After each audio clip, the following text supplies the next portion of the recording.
একটা সামান্য কাহারো হক নষ্ট করে ফেললেন, আল্লাহ বলবেন এটার বিচার আচার আমার কাছে নয়, যার হক নষ্ট করলা তার সাথে সমাধান করো।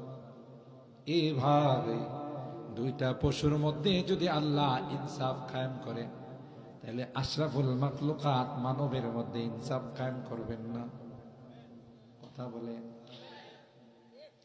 হাদিসের মধ্যে আসে দুইটা পশু একটা আরেকটার উপর জুলুম করেছিল। আল্লাহ পাক দুর্বলকে সবল বানাইয়া সবলকে দুর্বল বানাইয়া বলবেন তুমি প্রতিশোধ নিয়ে দাও।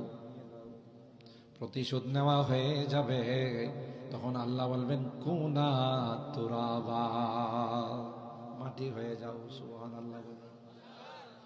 এ মুসলমান, হকুল ইবাদ মানুষের হক, বান্দার হক অনেক জটিল সাবজেক্ট। কথা বলেন ঠিক কিনা?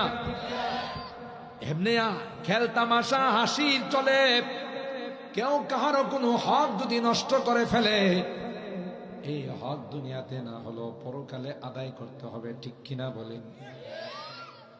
আল্লাহর হাবিব বলেন, এ আমার উম্মতেরা, তোমাদের মধ্যে সবচেয়ে অভাবী কে, গরিব মিসকিন কাকে মনে করো? সাহাবায়ে কেরাম বলেন, আল মুফলিসু ফিনা মান লা মাতা আলাহু ওয়ালা দিরহাম।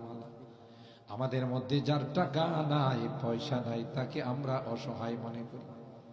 আল্লাহর হাবিব কই, না না, যে মানুষের হক নষ্ট করছে, মানুষের উপর অন্যায় ভাবে হাত তুলছে। কথা বলেন ঠিক কিনা? অন্যায় ভাবে মানুষের সঙ্গে খারাপ আচরণ করছে, গালিগালাজ করছে, কিয়ামতের কঠিন ময়দানে হকদাররা উপস্থিত হয়ে যাবে তাদের হক আদায় করার জন্য। টাকা নাই, পয়সা নাই, জায়গা জমি নাই, কি দিয়ে হক আদায় করবে? আল্লাহ বলবেন তার নেক আমলগুলো তোমরা বন্টন করে